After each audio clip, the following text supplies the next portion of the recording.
Assalamualaikum warahmatullahi wabarakatuh. Selamat pagi semua. Apa kabar hari ini, anak-anak? Semoga anak-anak semua dalam keadaan sehat walafiat, sehingga pembelajaran kita pada pagi hari ini berjalan dengan baik dan lancar. Adapun pembahasan kita pada pagi hari ini adalah semua bersih hidup jadi nyaman. Ini adalah pembelajaran dari bab ketiga. Di sini kita membahas tentang kebersihan, yang mana bersih ini adalah sebagian daripada iman.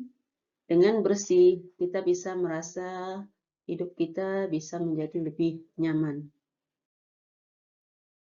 Adapun dalam materi ini, yang pertama akan kita bahas adalah pengertian dari taharah. Taharah itu sendiri secara bahasa artinya adalah bersih.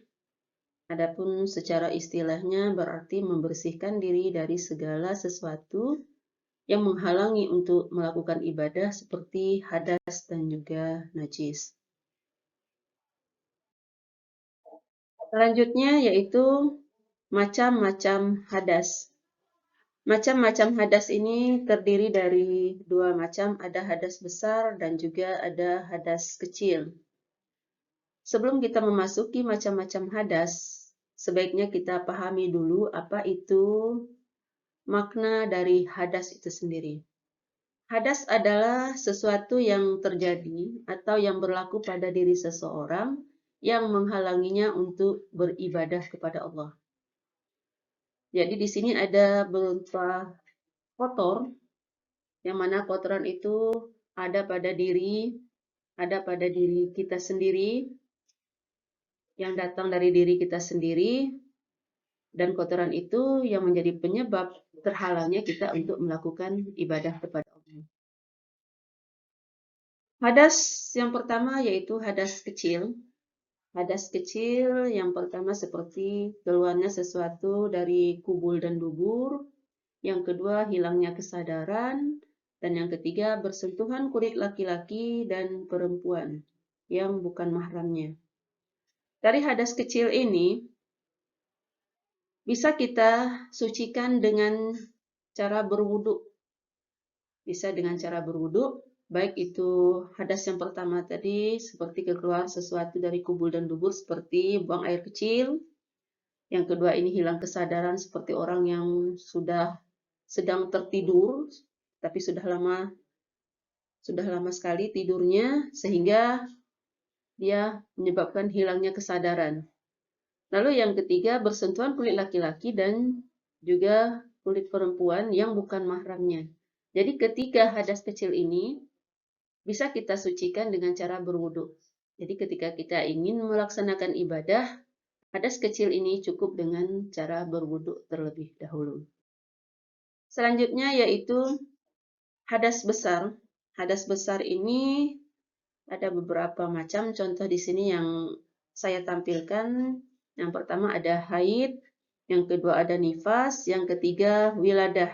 Wiladah ini ibu-ibu yang melahirkan. Jadi ketiga hadas besar ini harus disucikan dengan cara mandi wajib. Jadi bagi anak-anak semuanya, yang perempuan yang sudah mengalami haid atau menstruasi, dan ibu-ibu yang habis melahirkan, itu ada masa nifasnya selama 40 hari, itu cara mensucikannya dengan cara mandi wajib atau bisa sering kita kenal itu seperti dengan mandi besar. Selanjutnya adalah macam-macam najis. Jadi najis di sini terbagi kepada 3 macam. Yang pertama ada najis muhaffafah, ada najis mutawassitah, dan juga ada najis mughallazah. Kita bahas yang pertama, yaitu najis muhaffafah atau sering kita sebut dengan najis yang ringan. Najis ini adalah seperti air kencing bayi laki-laki ataupun perempuan yang belum makan apapun selain daripada ASI. ASI ini air susu ibu. Jadi bayi ini belum pernah menyentuh yang dinamakan dengan nasi, makanan-makanan yang sudah banyak beredar seperti sekarang ini. Jadi bayi ini, yang disebut bayi ini adalah bayi yang masih menyusui, yang masih hanya memakan air susu ibunya saja. Dan ini tergolong kepada najis yang ringan. Adapun cara menyucikannya, ini sangat gampang. Pakaian yang terkena najis tadi cukup disiram dengan air di bagian yang terkena najis. Jadi bagian yang terkena najis tadi cukup disiram saja, itu sudah bersih. Apalagi kalau dia bayinya laki-laki. Bayi laki-laki ini lebih ringan lagi, cukup dengan memercikkan air ke bagian yang terkena najis. Jadi pakaian yang kita pakai tadi sudah bisa digunakan untuk beribadah. Seterusnya, yang kedua yaitu najis mutawassitah atau sering disebut dengan najis sedang, seperti kotoran manusia atau binatang dan juga darah. Kotoran manusia banyak sekali yang bisa kita ketahui, seperti muntah, itu termasuk pada kotoran manusia, atau buang air besar. Kalau binatang sering kita kenal banyak ya, seperti kotoran-kotoran hewan-hewan ternak, itu tergolong kepada najis sedang. Dan juga darah yang melekat pada pakaian kita, itu juga tergolong kepada najis yang sedang.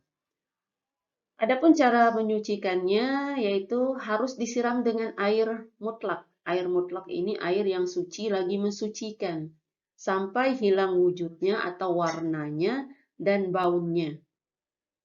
Jadi kotoran tadi yang terkena najis tadi itu harus kita cuci dengan bersih sampai hilang warna yang melekat pada pakaian itu dan baunya. Baru bisa pakaian itu kita gunakan untuk beribadah. Selanjutnya yang ketiga, yaitu najis mughallazah atau disebut dengan najis berat. Seperti terkena air liur anjing atau babi. Air liur anjing dan babi.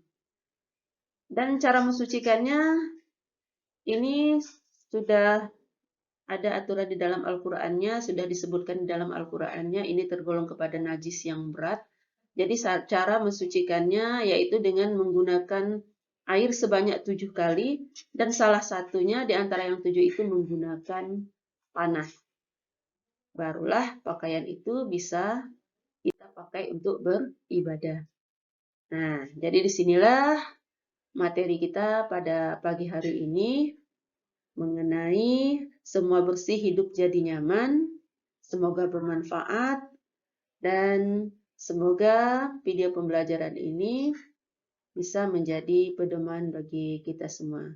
Terima kasih. Wassalamualaikum warahmatullahi wabarakatuh.